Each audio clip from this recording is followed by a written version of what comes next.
Dahil na section ni Pundan. M. For N. Solo flight din, solo flight. Oh, sinalmer. For O. Ang dami nyo din? Dalawa? For P. P.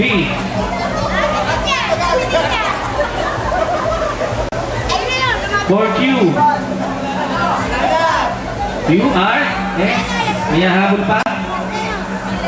Wala na yan? Wala na talaga. Okay, at least kahit pa paano, meron tayong representative kada section. So, baka mamaya-maya tumating sila, di ba, friend? Mamaya habol yung mga wala. Mamaya habol yun kasi matraffic sa expressway yung iba galing pa ng Manila. So, okay, to begin with.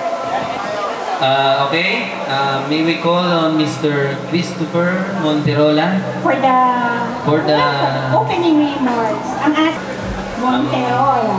Ang ating escort. Soon to be mayor. Wow! Ang chair natin nun ay hindi ako, kahit minsan hindi ako naging officer actually. Si Mary Grace yung alam ko na nag-chair dati. Magandang araw sa inyong lahat. Magandang gabi pala sa inyong lahat.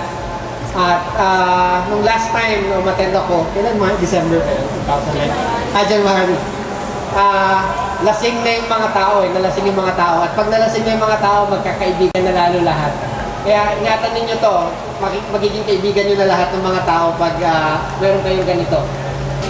Hindi ko alam kung ano yung dahilan, kung bakit laging nakaka-excite na pumunta sa mga ganitong klase ng pagtitipon. Kung pinag-iisipan ko kung bakit, siguro isang malaking dahilan doon ay masyadong mabilis na magbago yung buhay at naghahanap tayo ng mga bagay-bagay na kahit papaano ay nananatili. At isa sa mga nagsangay yung landas natin 18 years ago, siguro isang bagay na pwede natin hanapan nga ng lakas. So mabilis na pagbabago ng buhay na ito ay nung minsan na magkakasama tayo sa mundong ito, no, na gumagalaw at doon parang wala pa tayong takot na puntahan kahit ano yung parang kaya pa natin gawin lahat hanggang ma-realize natin na hindi ganun kasimple ang buhay.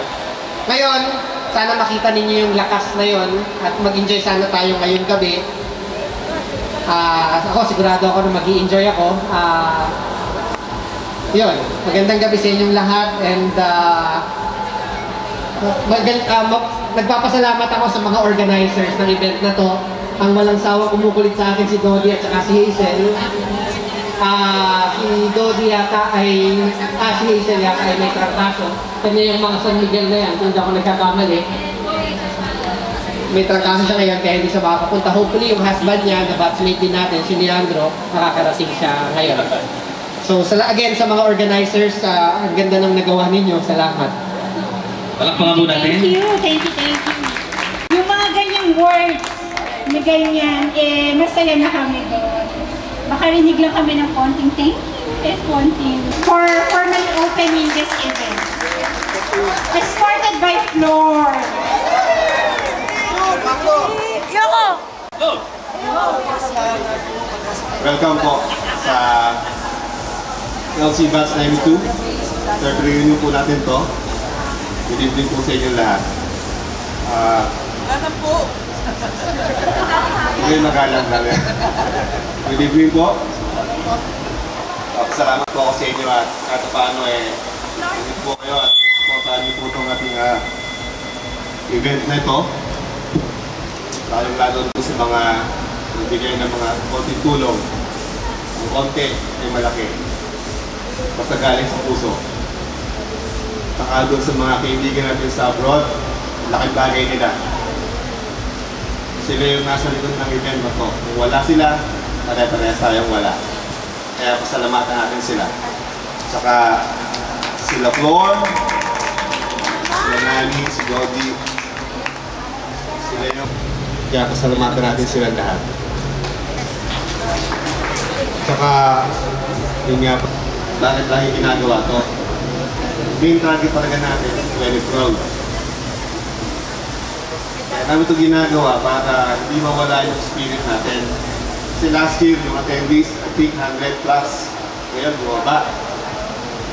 Kung nag-show up, I think wala pang 80. Pero don't worry, kailangan natin magtrabaho pa ng mas masipag para maris natin yung attendees natin dumami. Kaya kailangan ko ulit supportan nyo para sa Grand Reunion, mas marami tayo. Mas maganda.